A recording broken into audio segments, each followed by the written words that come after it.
Hi and welcome to Software for Schools.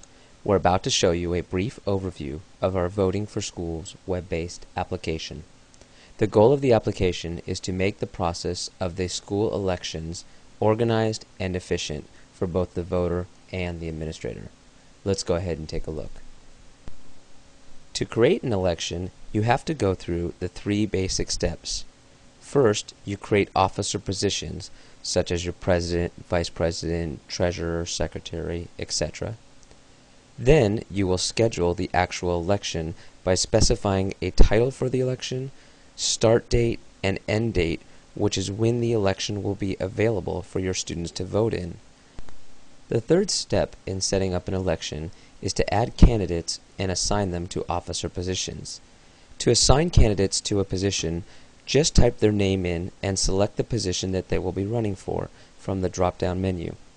When you click Submit, you will see that the candidate has been added to the current candidate list below. Adding students to the database can be done in two different ways. You can either upload them from a list or you can type them in one at a time. To upload them from a list, you will need a CSV file with the student information on it. The required fields are first name, last name, a user ID, and a password.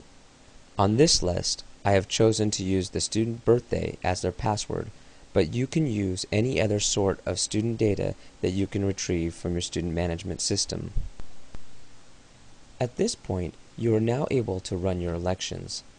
Put a link on your school's website to the student login page so they have access to vote. The voting screen has a very easy to use interface.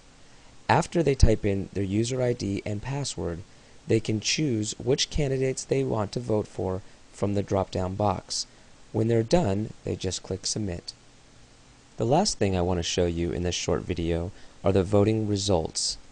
There are two links here.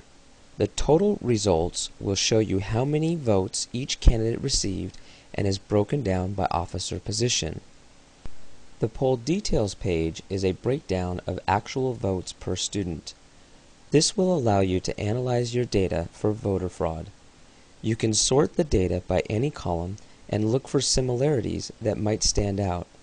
If you find that one candidate received an overwhelming amount of votes, you can sort by that candidate and take note of the voter IP address, which is the location of the computer that they voted from, compared to the timestamp of when they voted. There are more features in the Voting for Schools application, but we did not have time to cover everything in order to keep this video brief. To see a full video tutorial, please visit our website. As always, if you have any further questions or comments, please feel free to contact us.